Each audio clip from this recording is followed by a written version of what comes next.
Hello guys, today I'm here to present you the Gondorian Rangers, what I did for my costume so far and how I decided to pick up different parts, how I made them and what's the relation with my work and Tolkien's book.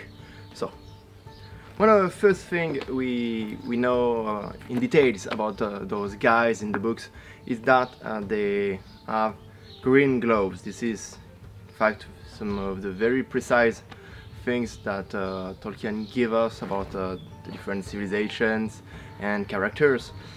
The green gloves are something that have been very precise, for sure, and the overall colors as well. Mostly you have different greens, really close to the forest surrounding them, for what we know in the books. So I picked up a pair of gloves that I dyed in order to have that green. This is in fact French army gloves that have been dyed in order to be greener than they are. They are like a greeny gray, something like that. And I've dyed the gloves and removed also the lining because it was awful. And that way I have a proper set of gloves. There is another thing that have been precise, is that everyone in the Rangers seems to have a sword at his belt. I picked up a short sword there. This sword is in a brown scabbard, and this is what I believe could be a good idea in the forest. Could be handy because it's not that long. I don't think that there will be only one kind of sword, but this one, and you see the shape, is a kind of classical for the Middle Ages, and you don't have any precision concerning the shapes of the sword in Middle Earth. For most of them, we are left with imagination and feelings, but here is something simple and that could be very suitable for what I believe will be handy for a ranger.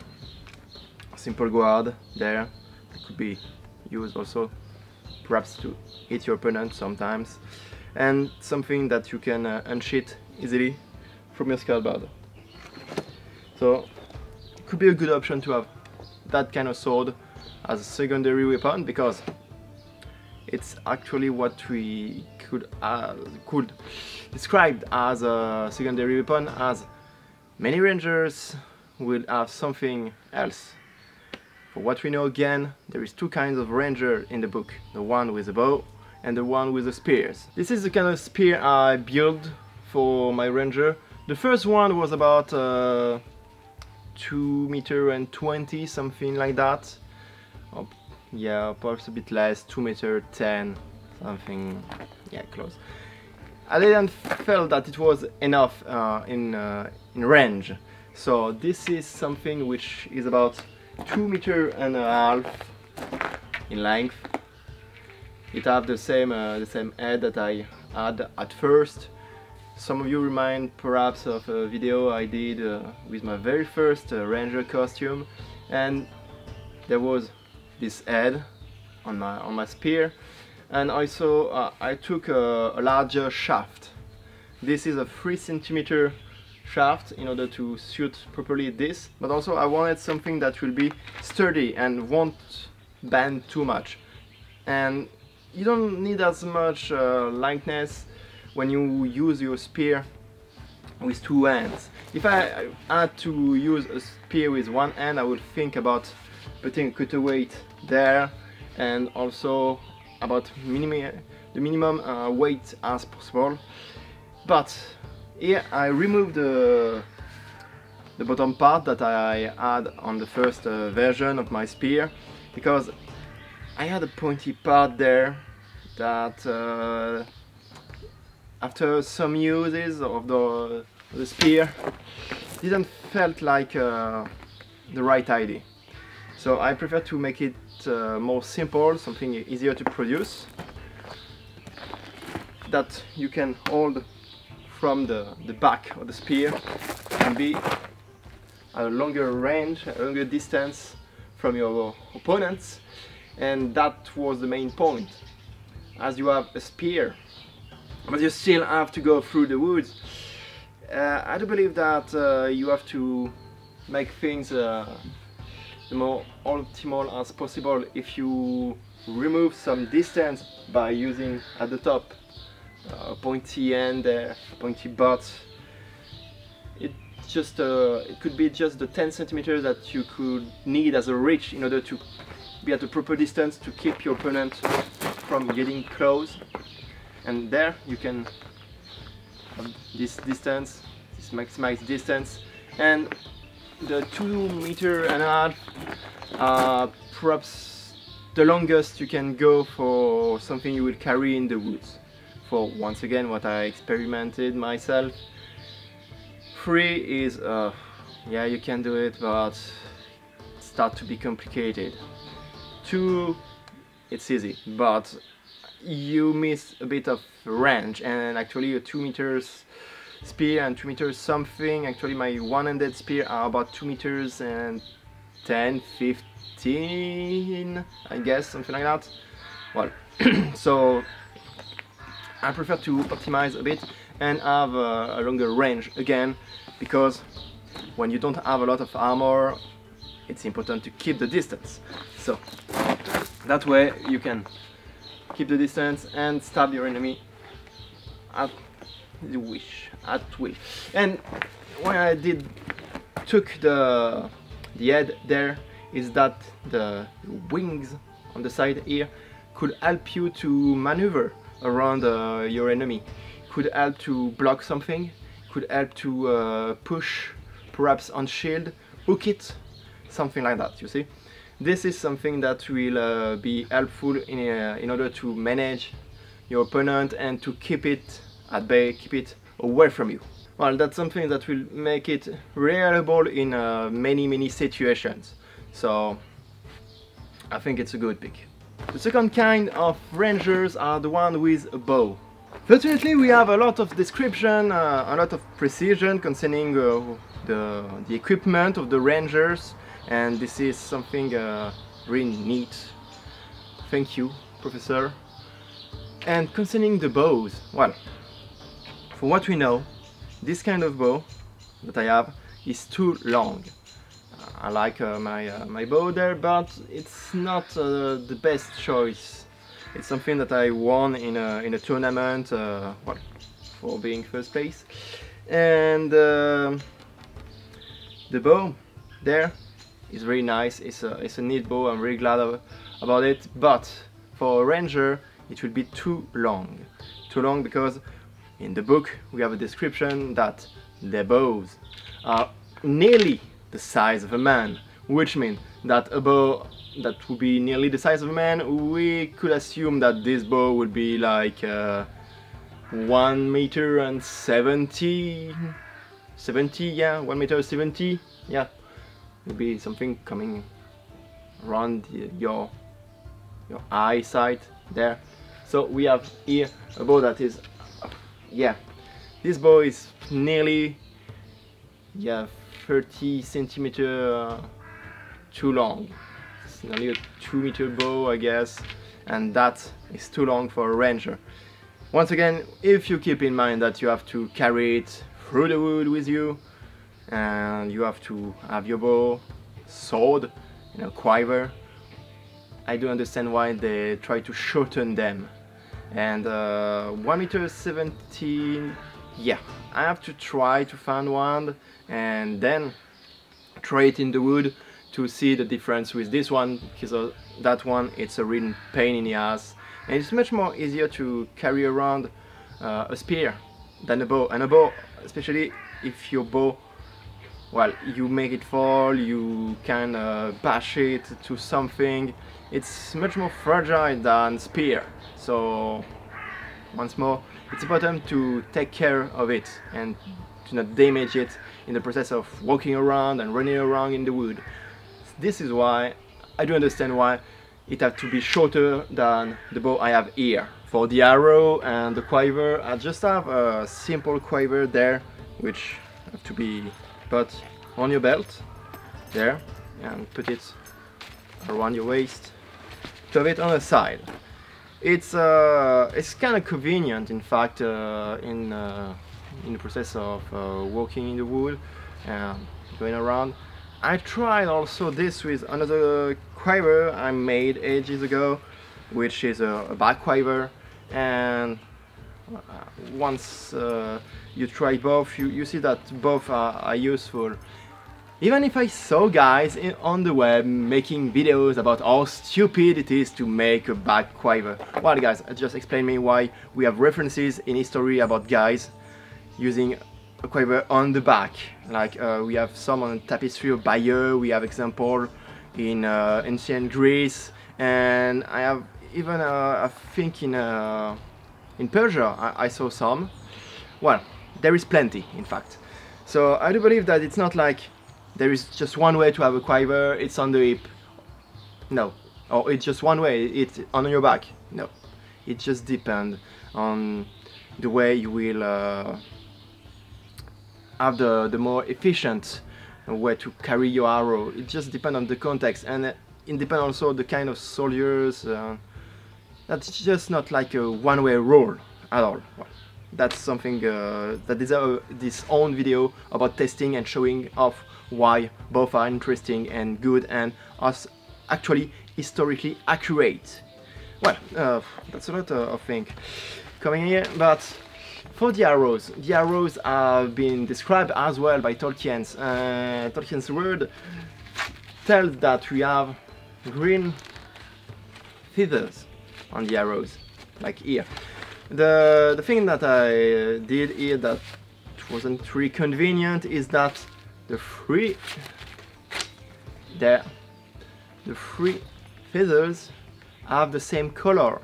In fact, in order to know how to knot easily and fast your arrow, it's important to know also where the arrow there, we call it in French the cock arrow, which the cock feather, which could sound kinda odd in English, I admit. And this is the feather that will be perpendicular to your bow. And well, that one will in the future, when I will make some new arrows, I will have a lighter shade of green in order to pick it up easily when I unsheath my my arrows from my back or from my hip. Those arrows have a knot there that have been glued. It's not made out of horn, and you have here different points, different heads with different shapes. I will show you after. And the same for the knots.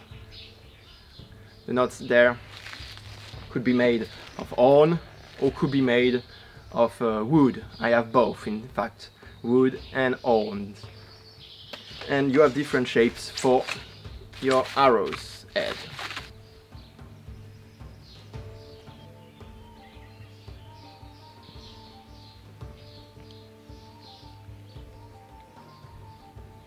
Let's continue now with different accessories that you will have with you. One will be a scarf there in order to just mask your face.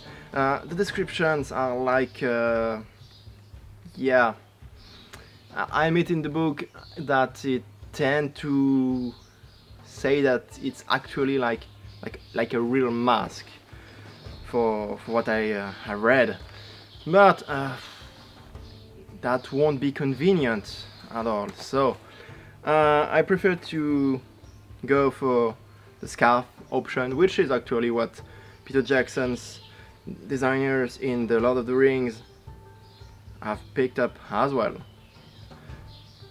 A scarf like this in order to just wrap it around you and cover your face with that, and the cloak on. You will see there is nearly nothing that you can see on my face. I'll show you after. Other accessories that would come handy would be bags like this, bags that could be made out of leather, very light flexible leather could be nice. And also you have this kind of bags there, which are made of stronger leather that could come in handy as well to put in whatever you need if you are out for quite some times. So this is the kind of thing that will be important when you are on the move for perhaps like 3 days or something like that, when you have to move from one place to another. That could come in handy to transport the food and anything that you will need on that walk. Concerning other little accessories like that, I have plenty around my belt here. It's not like the Batman utility belt, but trying to reach it. You have here simple purse here in which you can carry what you need to set up a fire. You have also different purses. There I have a long one, which is there. I have also another one on the side here, and I have there knives, 2 little utility knives that I bought from a battle merchant. And you have also there a water bottle made out of leather that once again could be very handy, not only when you have to walk several days, but just when you go out on a mission for one day. Don't go without anything to drink, especially when you are in Gondor.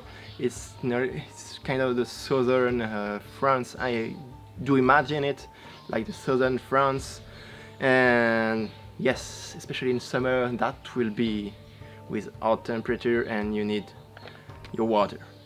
So they will have probably one or more than one with them water bottle in order to keep them hydrated, which is important when you are fighting and running around. Perhaps also for the water they could carry clay canteens, which could break, yes, but I also know by experience that even a leather bottle can break, and if it's not exactly break, but can be damaged in the process and by just using it, and that's a pain in the ass as well. So we know that clay have been very used for many centuries and wasn't expensive. So clay canteen could be perhaps also a good option, even if it didn't seem like a good idea, it could seem counterintuitive, but actually I do believe, yes, it's a good idea. Once again, I have to buy one and I have to test it on the field, well, in the wood, and see how much time it took me to break it, in order to see if it's really a good idea or not. And to continue for the costume only, for the costume itself, for what I wear, to make things simple, I have a gambesson as a base here. Beneath it, of course, you will have something like a linen shirt, something like that. A gambesson that it's not super thick, but still not super thin as well. It's something quite balanced, and it's brown, I know.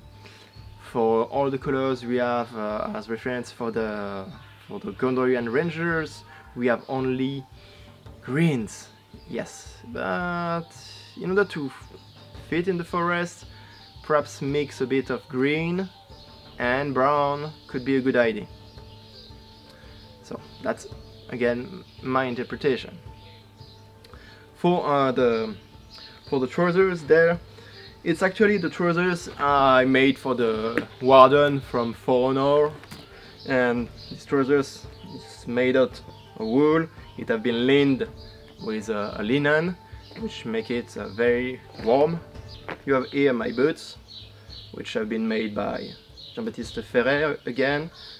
These boots are, you see, brown with the top here, which is green, and have little holes, making look them a bit like a little tree with the brown base and at the top the green part. I like how it looks, and it feels right to me to have something like that. And also they are quite efficient for walking around walking in the wood, and don't be disturbed by anything. They have 2 layers of leather that are lined themselves with leather, and those are very effective to avoid too much things in your boots. Actually, as it has been laced up, down, I also used the similar kind of boots on the beach once, and that was very surprising because it was the best shoes I ever worn on a beach.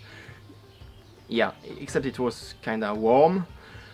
The thing that you have no there was a super right position on your feet on the sand, and there is no sand that was able to come over your shoe and grab it. The sand just slide on it, and it was awesome. And this for walk in the wood as well is awesome. I really liked it.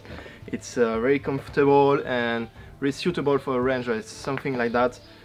Good boots like this that can prevent also too much water from coming in your shoes. That's a good choice. I really like my boots, and I will link you Jean-Baptiste Ferret's Facebook and web page. For the cloak, it's a very large cloak. It needed like 6 meters of wool, actually 12, because it has been lined with another wool. So it's wool lined with wool, because I wanted this cloak to be something I can carry around and still use it as a sleeping bag, so I can just use it to cover me and protect me from the cold, protect me from the wind and everything. And I love, you see how it moves. It's really smooth. It's really 2 great wools, and it's really not a problem to carry around, even. Well, if you want to feel like a Disney princess, that's fine. If you want to carry it around, you see there, they have straps on my chest. It's exactly what the designers in Game of Thrones took as the more common option to carry cloak for their character, especially because they mostly have huge cloaks, and without a proper way to strap it on the actor's body, it will be really a pain in the ass, especially if you have to say some line and it gets stuck on your throat. That could be a problem. So they avoided that with this kind of strapping here. But the first time I saw this was not in Game of Thrones. It was actually in the 300. And the 300 have their cloaks strapped on their chest that way as well. Not exactly right in the middle like this. It's more like up there in order to look less well, you get my idea. And this cloak is much easier to carry it that way, because also the straps there have been sewed on the cloak, and on the cloak not only, but also on the part made out of leather that is right behind the neck.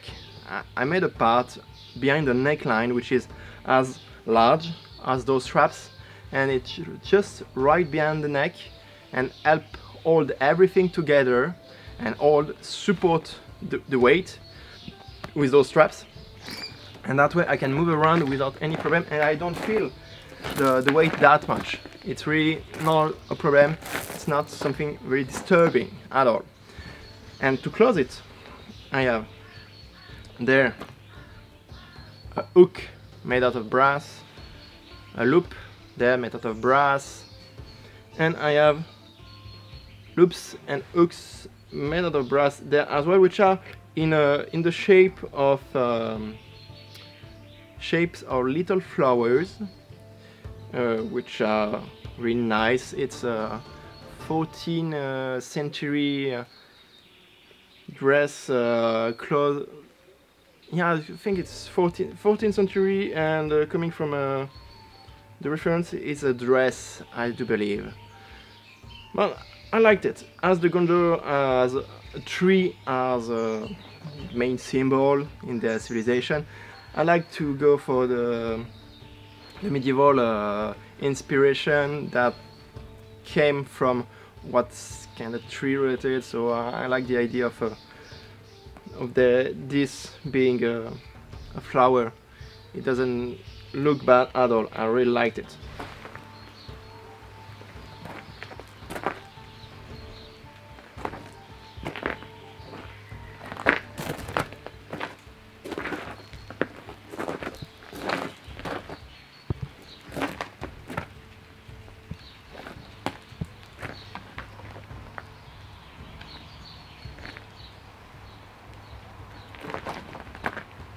The hook and loop I did it myself, but for the little flowers there, they've been made by a French guy, Italiano-French guy, which is Labor Temporis.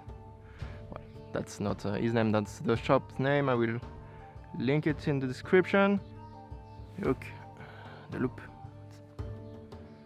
there.